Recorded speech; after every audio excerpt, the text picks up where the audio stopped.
Assalamualaikum solih-solihah. Masih semangat ya untuk belajarnya hari ini? Bertemu lagi dengan Nisrina.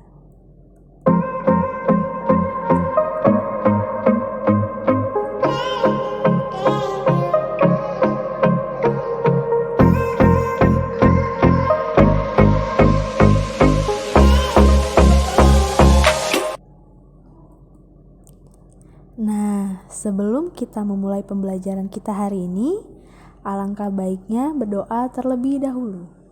Berdoa dimulai.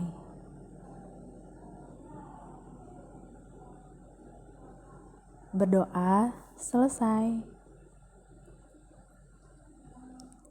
Hari ini kita akan belajar materi tema 7, subtema 2, pembelajaran 1 dan 2 mengenai perkembangan teknologi produksi sandang.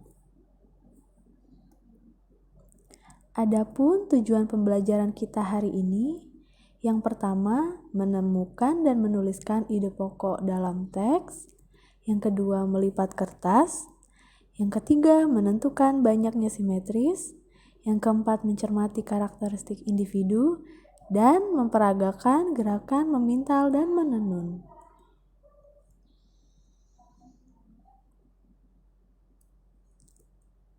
Setiap orang memiliki pakaian. Ada kemeja, kaos, dan blus. Ada pula celana panjang, celana pendek, dan rok. Mereka mengenakan pakaian untuk melindungi tubuh. Pakaian terbuat dari bahan yang berbeda-beda. Tahukah kamu bahan apa sajakah itu? Bagaimana bahan itu diolah hingga menjadi pakaian? Pakaian apa saja yang dihasilkan? Mari kita pelajari bersama-sama. Bahan dasar pakaian. Keluarga Udin memiliki banyak pakaian. Mereka memakai pakaian untuk melindungi tubuh. Ada pakaian untuk melindungi tubuh dari udara dingin atau panas. Ada pakaian untuk melindungi tubuh dari angin dan hujan. Pakaian keluarga Udin ada yang terbuat dari kapas dan bulu domba. Pakaian berbahan dasar kapas banyak digunakan sebagai pakaian sehari-hari. Pakaian berbahan dasar kapas nyaman dipakai siang hari. Pakaian berbahan dasar bulu domba dikenakan pada waktu tertentu. Pakaian berbahan dasar bulu domba menghangatkan badan pada saat hari dingin.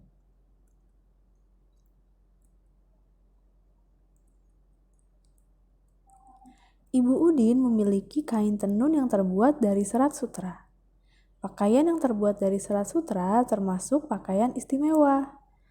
Pakaian yang terbuat dari serat sutra biasa digunakan saat acara khusus. Berbeda dengan Udin, pakaian orang-orang zaman dahulu terbuat dari kayu dan kulit hewan. Pakaian mereka sangat sederhana. Satu pakaian mereka digunakan untuk berbagai keadaan. Hampir semua bahan dasar pakaian terdapat di alam.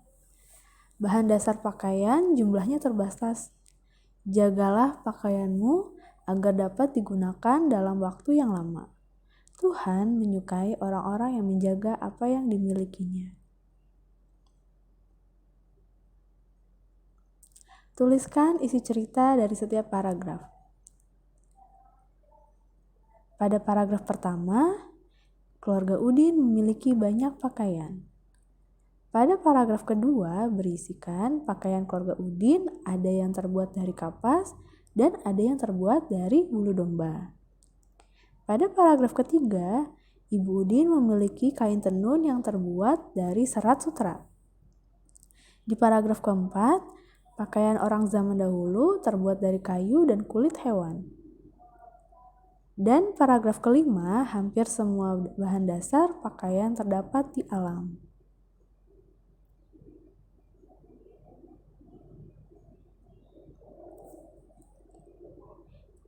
Ibu Udin memiliki kain kesayangan. Kain Ibu Udin terbuat dari serat sutra. Udin mengamati motif pada kain. Udin menemukan beberapa motif bangun datar pada kain. Ia menggambar beberapa motif yang ditemukan. Kemudian Udin menggambar salah satu bentuk bangun datar di atas kertas. Udin menggunting kertas mengikuti bentuk bangun datar. Lalu Udin melipat kertas hingga sama besar dan saling menutupi. Pada gambar berikut terdapat bangun datar, yaitu ada persegi, segitiga, persegi panjang, dan lain-lain.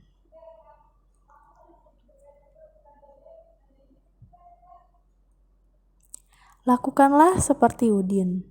Hitunglah banyak cara melipat yang kamu dapatkan. Bentuk-bentuk yang dapat menutupi semua bagian kertas dengan tepat saat dilipat disebut bentuk yang memiliki simetri lipat.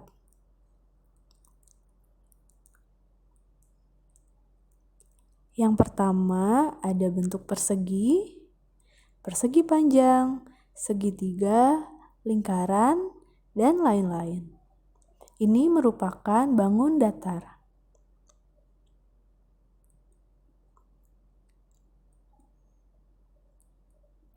Cara menentukan simetri lipat. Simetri lipat dapat ditemukan melalui percobaan. Simetri lipat juga dapat ditemukan dengan membuat sumbu simetri, yaitu garis yang membagi dua bangun datar dan saling menutupi. Nah, untuk membuktikannya, coba perhatikan gambar berikut. Simetri lipat pada bangun datar yang pertama pada persegi panjang. Di sini ada persegi panjang. Kemudian kita buat garis tengah untuk memotong atau membuat garis simetri. Kemudian ketika dilipat bentuknya akan seperti ini. Nah, untuk yang kedua, kita buat garis simetri pada bentuk horizontal. Kemudian dilipat dan akan membentuk seperti ini. Nah, pada persegi panjang terdapat dua simetri lipat. Ada pula bangun datar berbentuk segitiga.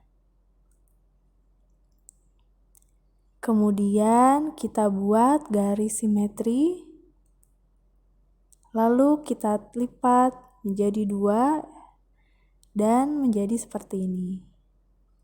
Pada bangun datar segitiga terdapat satu simetri lipat dan ada bentuk persegi. Kemudian kita buat garis vertikal. Kemudian kita lipat dan berbentuk seperti ini. Untuk yang kedua, kita buat garis horizontal. Kemudian kita lipat. Yang ketiga, kita buat garis simetri pada sisi miring sebelah kiri. Kemudian kita lipat dan berbentuk seperti gambar berikut. Dan yang terakhir, kita buat garis simetri miring sebelah kanan, kemudian kita lipat dan berbentuk seperti di gambar. Pada bangun datar persegi memiliki 4 simetri lipat.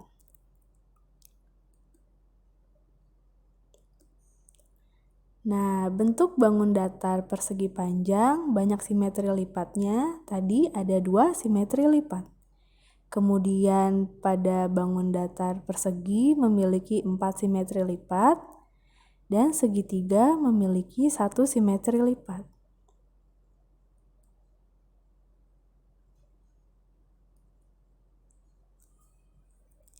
Amati gerakan Dayu. Cobalah menirukan gerakan tersebut. Yang pertama ada gerakan memintal kapas.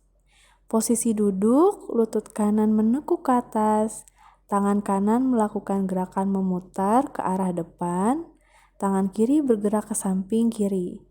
Ini dilakukan 8 kali 1 hitungan. Yang kedua ada gerakan menenun pertama. Posisi duduk selonjor, Kedua tangan bergerak lembut ke kanan, atas, dan bawah, lalu ke kiri, atas, dan bawah. Kepala bergerak mengikuti arah tangan. Ini dilakukan 8 kali 1 hitungan juga. Yang ketiga, gerakan menenun kedua. Posisi duduk selonjor, kedua tangan bergerak kuat ke arah jari kaki, lalu bergerak lembut ke arah perut. Badan membungkuk saat tangan ke depan dan tegak saat tangan bergerak ke arah perut. Dilakukan 8 kali 1 hitungan. Dan yang terakhir adalah gerakan menjemur. Posisi berdiri, kedua tangan bergerak kuat ke kanan atas, lalu bergerak lembut ke kiri bawah. Lakukan bergantian arah. Kepala bergerak mengikuti arah gerakan tangan. Ini dilakukan 8 kali 1 hitungan.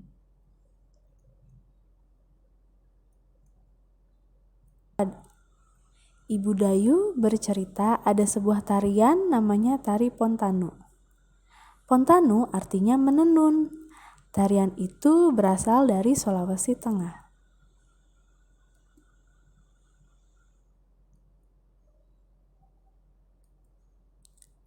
Mengolah bahan dasar pakaian. Indonesia kaya akan bahan dasar pakaian.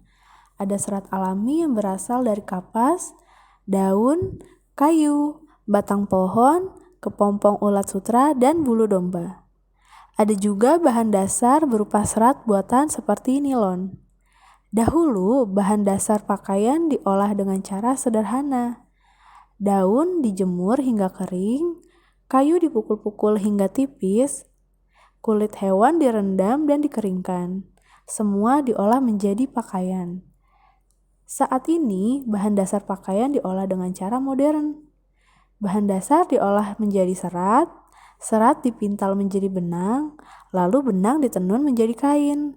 Semua itu dilakukan dengan mesin yang canggih. Nah, coba perhatikan.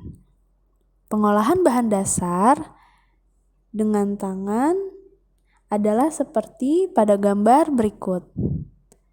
Kemudian, dengan menggunakan mesin terdapat pada gambar. Lalu pengolahan memintal menggunakan tangan dan menggunakan mesin seperti pada di gambar. Dan menenun menggunakan tangan dan menggunakan mesin seperti di gambar.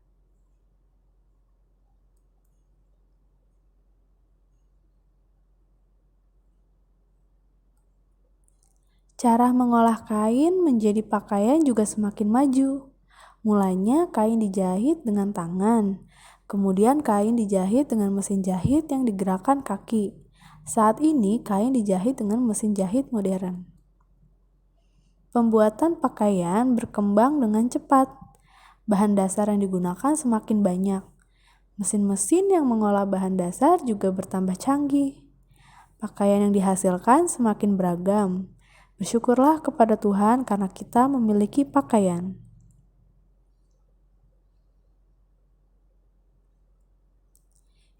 Nah, seperti gambar sebelumnya, petani kapas tugasnya menanam kapas, pemintal kapas memintal serat menjadi benang, kemudian penenun kain menenun benang menjadi kain.